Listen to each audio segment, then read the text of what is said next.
Hello, and welcome to Dear Applicants, a series where we discuss and sometimes debunk the myths and mystiques behind the admissions process. I'm your host, Jonathan, and with me today is Petra, one of our US admissions consultants.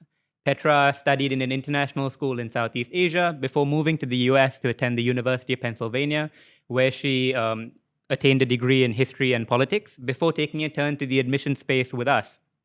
In her capacity as a consultant, as a US admissions consultant, she worked with students from the very beginning of their strategizing to the very end, the final edits of their application. And she joins us today to discuss her own application process as well as how she found her own education in the United States. So I guess, Petra, tell me, why did you decide to go to the US in the first place? Well, thanks so much for having me today. It's a pleasure being here and being able to talk about my experience. I think what really drew me to the United States when I thought about my tertiary studies was the diversity of subjects and departments that I could explore while in college. As we know, there are other options when it comes to tertiary education that require you to lock in a major or a degree from the very get-go. But I decided, given my diverse interests in high school, I wanted that flexibility in my undergraduate education, and that is really what drew me to the United States and made me decide to apply there. Yeah. Okay, so it was more the flexibility and the ability Absolutely. to sample from different majors or different subject areas before specializing in any one thing. Yes. Of course, I guess you didn't want to get locked down into the sort of course system that the UK has, although I guess that suits some individuals. But yeah. In any case, when you were actually applying, what was that process like? How did you find it? Gotcha. So when I took a look at the array of offerings in the United States, it was initially a little overwhelming. First, there are thousands of universities that one can apply to, and it was it took me some time to whittle down a list that I was comfortable with and that I felt would fit me best, a list of schools that would fit me best. Once that was done, then of course, I made sure that those schools offered the subjects that I was interested in. And beyond that, had an environment in which I could see myself flourishing and really thriving alongside other peers. Yeah. Okay, and I guess a big question that a lot of students have when they meet me and when they meet you is, what was the most difficult part of your application process, and how did you navigate it? Yeah, that's a big question. I think the U.S. application process, one thing to note is that it is a multi-component process. There are so many bits and bobs that go into just one application to one school, from things like an honors and activities list to the essays that students have to write, to pulling together references from different teachers or counselors through the years. I think all that can seem like a lot to tackle. So number one, I think just the sheer quantity of things that you have to pull together in order to submit an application, that in itself can seem pretty challenging. But to expand on what I said just now, the essay writing process probably took the longest. And I'm sure that holds true for many students applying today as well. These essays require you to do some reflection, introspection before you even get words on paper. And so all that can't be done overnight, but I think is definitely a worthwhile process as you think about the next 4 years of your life. Okay. Yeah. I think it is quite interesting that you harped on something that a lot of students and parents don't seem to recognize early on, is that there's a fairly logistical element to the application as well, Sure. Right? Where you have to sort of go to your admissions counselor, get them to endorse you for whatever university you're applying to, as well as get support in the form of teacher recommendations. And I'd highly recommend you, the students who are listening, to reach out to the teachers of the subjects you're most interested in. For example, if you want to study economics at university, whether in the US or the UK, you'd be well advised to reach out to your economics and mathematics teachers. And similarly, if you want to do medicine, I'd advise you to reach out to your bio, chem, or mathematics teachers. Right? It's just something to take into consideration and to think of early on in the process. That's something that your sort of the second part of your answer was focused more on the creative element, and I think that's something that I personally enjoyed quite a lot in my application process. What did you enjoy the most of the application? Was there anything to enjoy? Sure, Or yeah. I think just now I mentioned the element of reflection and introspection, right? That seems pretty daunting. Perhaps you're looking at a piece of paper and the essay prompt given to you requires you to describe like a challenging situation that you faced in the past, or requires you to talk about a time in which you struggled and how you overcame that struggle. That initially can be pretty daunting, I think, for a 17, 18-year-old to conjure, but that gave me the space to really think about my experiences up to that point and how those experiences had shaped me, made me who I am today. I think that was a really worthwhile endeavor as part of the application process. Okay, that's really interesting. I guess sort of my next question would be, so the two of us, and of course many people understand that the application process to the US is a very multifaceted one. And as a result, it's very varied. I remember when I was applying to university, one of the university admissions pages had this quote that has stuck with me, right? They said there's no magic formula, right? You cannot hit an A, B, and C and get in for sure.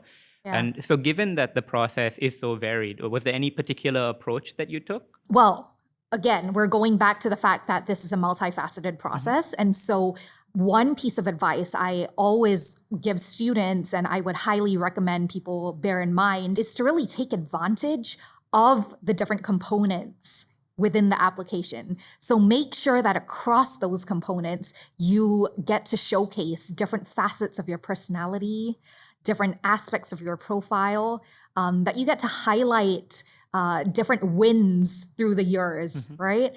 And so, yes, multi-component process seems intimidating, but you can really use it to your advantage. Yeah, I agree. So there's a certain element of the soul searching, let's say, or the reflection that goes into your application can really help you develop your own personal brand, right? Yeah. And I feel as though that's the feedback that we've gotten from students who then go on to university and are, in the hunt for internships or in the search for professional opportunities to do, is that a lot of the reflection that they did then helped them figure out certain facets of their personality that they were able to build on later on.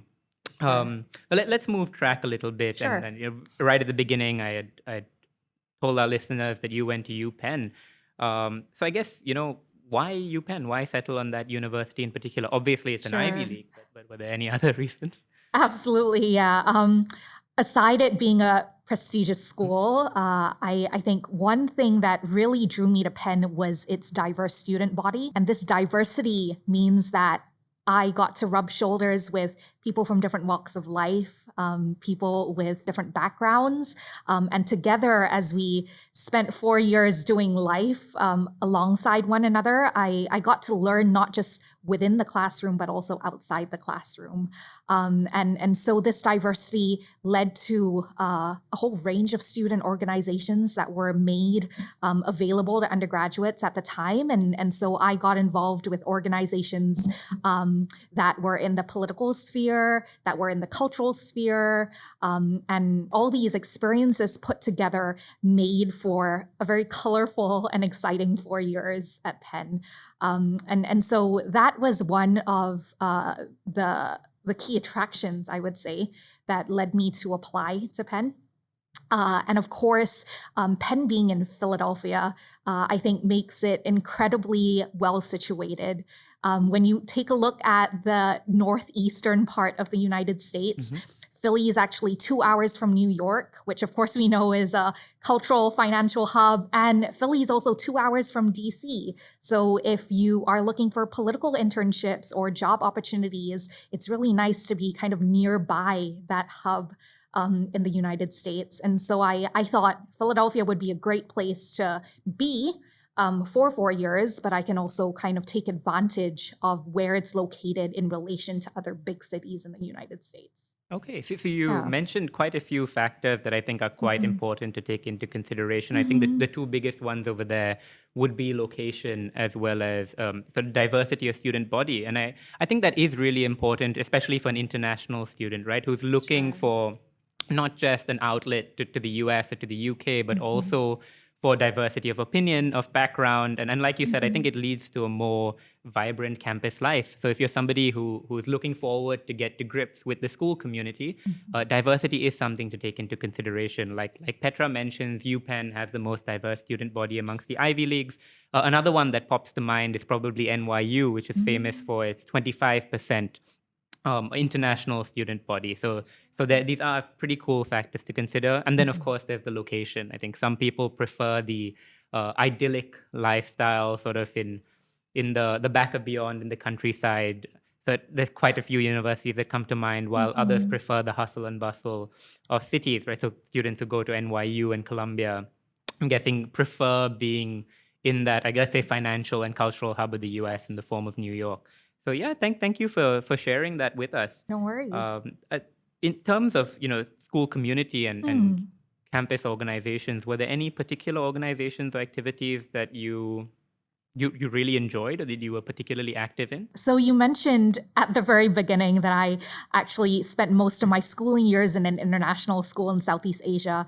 And that meant that as a Singaporean, I unfortunately did not grow up with many Singaporean friends. When I went to Penn and met other Singaporean, that was my first time really making Singaporean friends, and I loved it. I think it gave me an insight as to how things were run in my own motherland, I suppose. It also gave me the opportunity to appreciate a country that I had previous to this never lived in.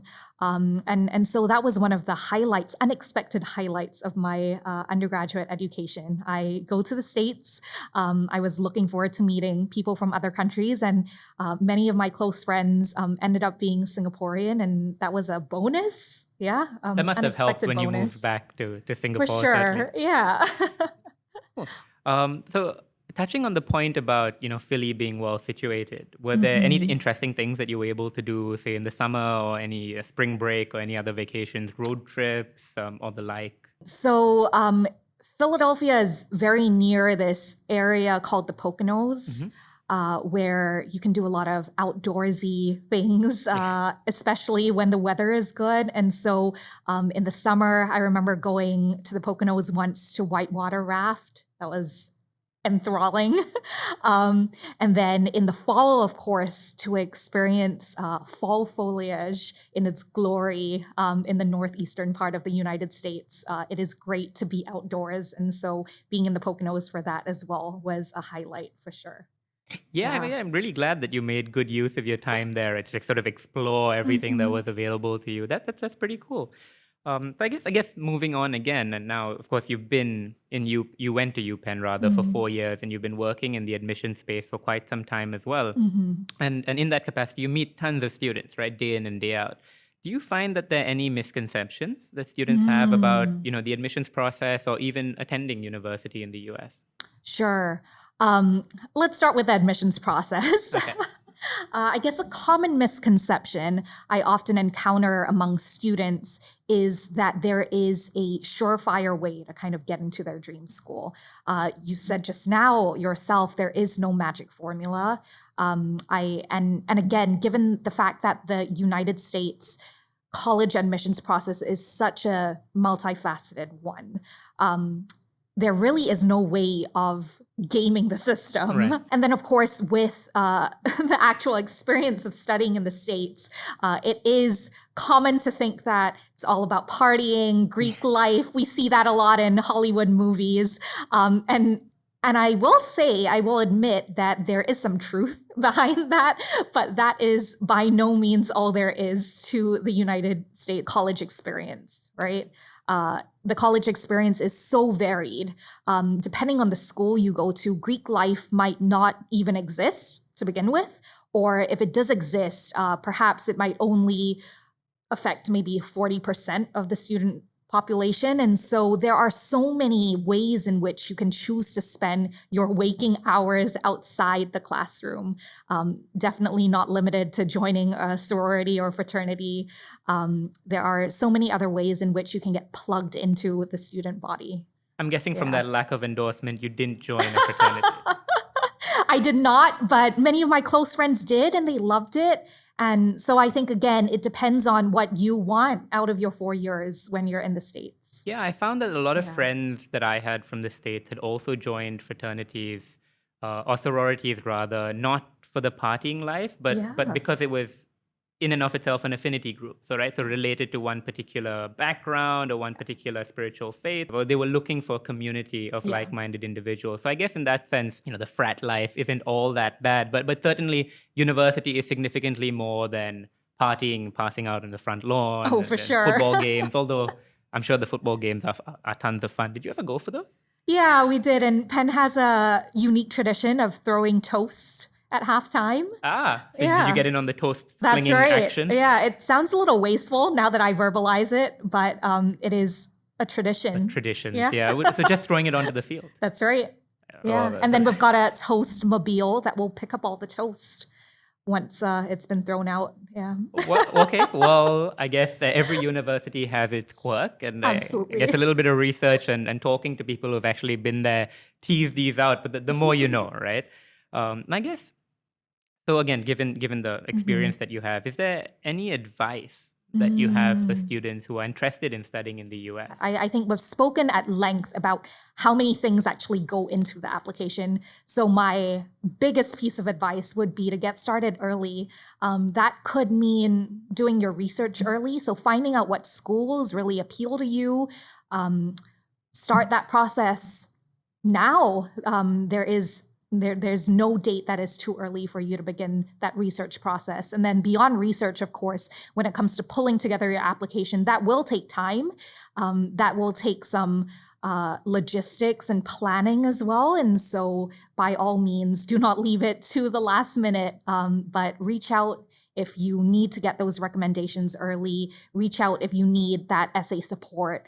And of course, just bear in mind that with deadlines at the end of the year, often for many schools, that can be crunch time with exams and whatnot. So don't leave it to the end. Get started now. Yeah. Yeah, I think to build on that, Petra, I'd really encourage you, and when I say you, it's not just the students, but parents as well, because I found that the application game is very much a family affair rather than one that is just student driven. It's really important to understand what the components are and what you need to have in order to put forth a good application, right? So spend a little bit of time getting your ducks in a row. And with the idea of there being no magic formula, I can't give you a definitive one, but I think the major areas that you probably need to touch on are your grades, of course, right? So the statistics, so the numbers being your grades in the SATs, you're going to need really high scores the higher that you're aiming, right? Then, of course, there are the teacher recommendations which we've touched on and which you should probably start getting sooner rather than later. Depending on which school you're in, parents, you'll be able to meet with the teachers and with the university counselors as well, give them a little bit of color and background about what your child wants to do. Then there are the extracurricular activities, which is probably the most fun part of the application, right? Talking about all these interesting things that you've been doing at the high school level, I mean. And then, of course, there are the essays, right? All that self-reflection that goes into it. And of course, you've had tons of experience helping students with that reflection, right? In your role as a consultant. So I guess, why did you even want to become a consultant? Why move into the admissions space? It's so fulfilling, I think, to see a student really take stock of what they have done through high school and put together an application that they are proud of, and that they are confident in, and want to submit to their dream schools. And so sitting alongside students in that process can be incredibly rewarding, and is certainly one of the best parts of my job as a consultant. That's really good to know. I think just to harp on what Petra is saying, every time one of our students gets into a university of their choice, and we have a little system that updates the results, there's a massive rush of dopamine For that's sort of sure. released. I'm just incredibly happy every time somebody gets in. So I guess that would be very rewarding. And is there anything else that's particularly meaningful about the role? As the university admissions game morphs through the years, and as it gets more competitive as well, I think it can feel intimidating for us as consultants. But again, being able to see a student's growth through the process, I think brings a lot of joy for me, at the very least. Seeing that self-reflection happen, seeing those moments of realization when an epiphany has hit, I think is incredibly fulfilling. And so we want to look past results. We also want to invest in the student's life, and being able to do that over the course of a few months or even a year, I think is wonderful, and I enjoy that very much. Yeah. Yeah, and it's always wonderful when you wake up in the morning and you've gotten an email at say like 1 or 2 a.m. from a student or even a parent saying, I did have an epiphany, or I have an idea about a narrative. Yeah, Let's run with that's this. right. And Yeah. it's like, oh, they've really been putting their heart and soul into this, and Yeah. we're running with it now. I think Yeah. it's fantastic. Yeah. And of course, there is always that excitement when a student does get into university, and Yes. so all the effort that they've put into it finally comes to bear. For sure. And it's something that you said that was pretty interesting, is that the application process is constantly morphing, right? So it's very different from, say, even a couple decades ago. We have Yeah. tons of parents who come Yeah. to us, and when we talk about the application process and describe it to them, they're pretty surprised by the change since they had applied themselves. I think something that I remember doing when I had first moved into the admission space was look at Mark Zuckerberg's Harvard application, and it was like a 5-line essay scribbled together talking about his love of Latin. It was handwritten together with some of the extracurricular activities, and now, of course, it's morphed into 5 essays per university and a whole That's right. host of other things as Yeah. well. So I guess as the process will constantly evolve and constantly change over time, what are some of the important things you feel students should know when they're approaching? Gotcha. So this is when research really, really helps, Okay. right?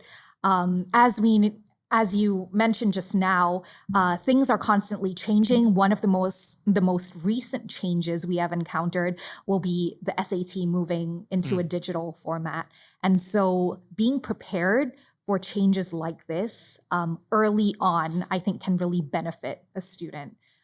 So do your research. Make sure that as you anticipate the year of your application, you know exactly what you need to pull together in order to hit submit, and feel confident about what you're submitting. So if that means preparing early for the digital SAT, please go ahead and do that. If that means researching schools and finding out if they're offering interviews that year, for example, because it's not every year that a school might offer an interview opportunity. So doing your research early, finding out things that can boost your application, different components that you might be able to make use of, that's really important.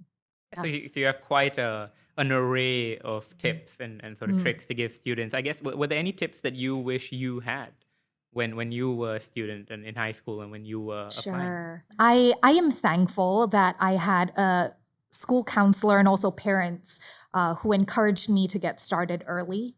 And so I think that aided me in my own process and my own approach when it came to US admissions.